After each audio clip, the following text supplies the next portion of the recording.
Hi guys and welcome to another video. If you follow this channel, you will know that I've got a track day in a little over a week and a half's time. So the last thing that I need to do to the car before I go on track is brake discs, brake pads and a brake fluid change. Without any further ado, let's jump straight into it because running out of time. So first things first, I'm actually going to loosen all the wheel bolts just because it's easier to slacken them off when the weight of the car's on the wheel. Had to use a bar extension because I'm not that strong. Okay, so it's up on all four stands now. A little bit of movement today. Really didn't like the sound or the look of it. Just the sills slipping about on the stands a bit. I really need to get some of those supports that you put in the stand to stop it jumping about. It makes an awful noise.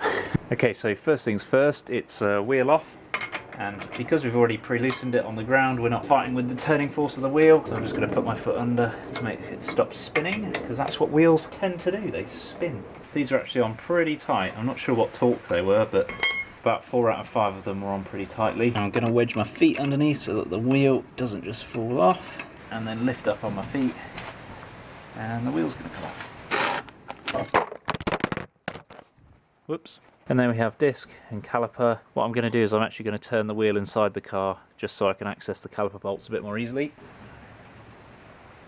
Okay, so I've got a very ghetto lighting rig set up here. If you want to see that, make sure that you head over to my Instagram and take a look at how rudimental my camera lighting rig is at the moment. So here's the caliper, and there's 2 bolts here. This one I'm going to take off, and then that's going to allow the caliper to slide up so that we can get to the brake pads, and the caliper's actually held on by 2 more bolts over here. I'm going to take those off to get the disc off as well. First ones are 18mm on the top. That's not an 18mm, that's a 17. And then this one is a 14mm. So I found the 14mm, got that on the 1/2 inch, and I'm going to loosen it off. But you, the audience, are right in the way with that tripod sat just there. How inconsiderate of you. Hey, there we go. So that's the top one loose, and now I'm going to do the bottom one, which is going to be even more difficult. Should probably have a head mount. Head mount GoPro. That'd be a good way of doing this. Is it called a head mount? Oh, that one was easy. Take the bottom one out, and that should allow the caliper to swing upwards when I've got a bit of leverage. The caliper should just swing. Come on, caliper, swing! No, it's not going to swing. Okay, it wasn't swinging, so I just took that top screw out. It's still pretty stiff, but here it comes. You can get that out. Ugh, it's stiff. Yeah. That's interesting. A little piece of paper just fell out of it. Not sure about that. I know that this caliper on this side was actually binding because I've got the MOT history. That does not want to come off. That should just slide straight out. Voyage of discovery into the car's past. Let's get these 2 pads off and have a look. You can see there's actually a lot of meat left on both the pads and the disc. The disc's a bit corroded, but nothing too bad. I am just changing these because I want to upgrade them as opposed to them actually needing to be replaced. So there's the first pad out, and let's get the second one out. You want to put the caliper somewhere where it's not going to fall off, because if that caliper falls off, it's going to break the brake line, and then that's going to put brake fluid everywhere, and we don't want brake fluid everywhere. Okay, so that's super interesting. The pad has got like a backing on it, and then this backing has obviously got glue on it, or has been glued at some point. So now time to take the caliper housing off, and then we'll take the disc off. So the caliper housing is held on by 2 17mm bolts here and here. Righty tighty, lefty loosey. So I am doing it the right way. Found a much bigger lever. Ignore it, it doesn't look like a torque wrench. It's not a torque wrench. So take those 2 bolts out. Ow, that was sharp. Now time to get the brake disc off. So what I'm going to do is turn the wheel again. Hopefully that caliper won't fall off. Okie dokie, so we've got the caliper balanced at the top. Disc ready to come off, and it's held in by 2 countersunk screws. We've got one there, one there. They're just a Phillips head, but they're Loctited in from the factory apparently, so they're probably going to be quite fun to get off, considering that I don't have a Phillips head socket. Also, as a side note, now that the wheel is off, this will spin freely, so I'm going to need to block that with something like this against the ground. I'll show you what I mean. If I try to twist this now, it's just gonna spin. So put that in there. So that one's come off alright, and we'll try the second one. There we go. So that now means that we can get the disc off. Hey! Ta-da! And there's a not bad condition MX-5 brake disc. And the surface here doesn't look too bad, and the hub feels pretty stable, pretty good. So normally you'd clean this up if it had loads of rust on it, but this one really doesn't look too bad. I'm going to clean the disc up and then put the new one back on. Ooh, shiny Brembos! And I'm just going to clean it with some brake cleaner to get the coating that they put on from factory to stop them getting corroded. Going to clean that off because it's not good for your brakes. Okay, let's go put it on. I'm going to line up the holes for the screws. That's trapped my finger. Ow, ow, ow, ow, ow, ow, ow, ow, ow.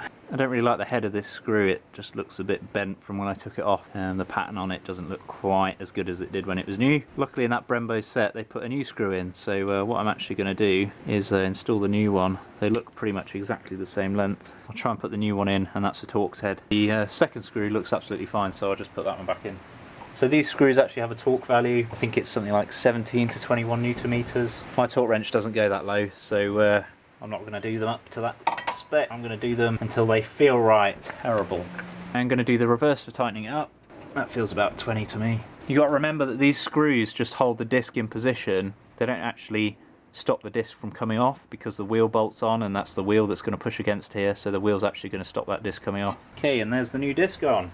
See? Easy! Still happy there, Mr. Caliper? Yep, good, okay. I'm actually going to clean out these little clips inside here. Focus camera, focus. And I'm going to put the new pads in there, and I want them to slide on nice and easily. You can actually get new clips, but I can't see the point because these are perfectly fine, they just need a clean.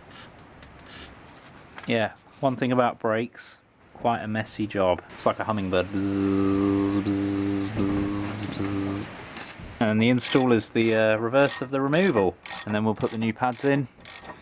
Grease up the pins because it's a floating caliper assembly and it moves. I'm not going to film both fronts, so we'll move on to the rear after that. So we're just going to torque these two bolts up here to 90 Newton meters. It's between 78 and 101, so to me that's 90.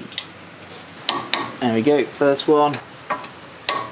And now time to grease up the pins on the caliper. So I'm going to use triple QX red rubber grease. There we go. Wow. Like I said before, these are floating pins, so you can see the boot on the pin, and they move about as your brakes wear. So as your pad thickness decreases, the piston on the caliper comes out and out and out more, and the actual whole caliper moves. So it moves on this slider on this pin, so you've got to make sure that these are greased up. And I'm just going to dollop the end in the pot, and then going to spread it around on the pin. I'm going to slide that pin back in through the boot. Make sure that the boot is over the end, and do the bottom as well. Yeah, that boot actually came off with it. Same again with the grease.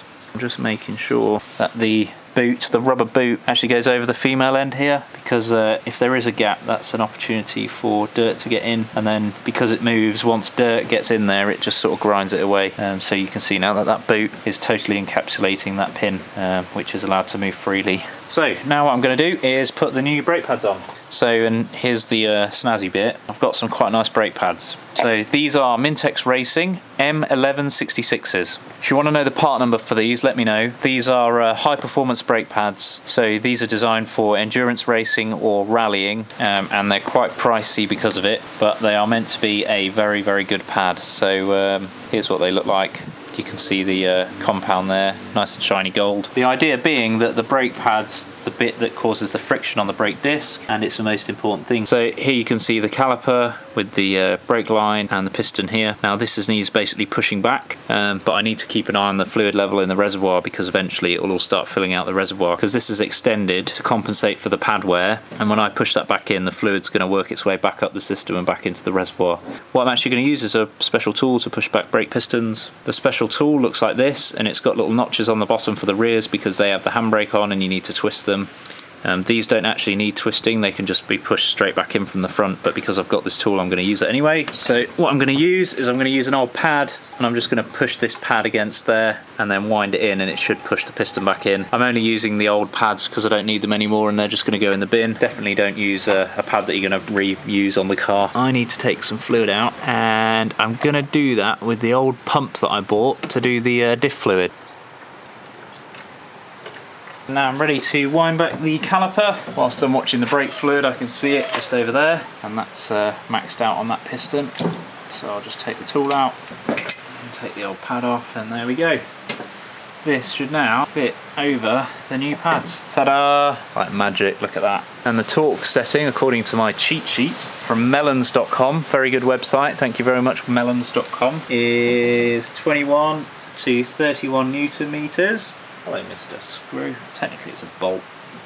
Or is it? Technically it's a screw, actually, because it doesn't hold two items together and completely pass through. Fascinating channel, this.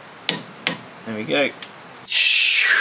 Okay, so my original intention was to put both the front and rear disc and pad into one video and then maybe do a second one about the bleeding procedure. But as you can see, this video is already over 10 minutes long, and that's getting quite long to do the same procedure. So I don't actually have a clip of the front wheel going back on, and I am going to have to split this into two parts. So the second video will be doing the rear disc and pads and the bleed procedure. I actually faced quite a big problem with the rear left caliper, which if you subscribe, you can see that it actually took me 3 days to fix it, which was a real pain, but it's all done, it's all sorted now. Make sure you give this video a like if you enjoyed it. There's loads more of this content coming. Thank you very much for watching, and I hope to see you soon. Cheers.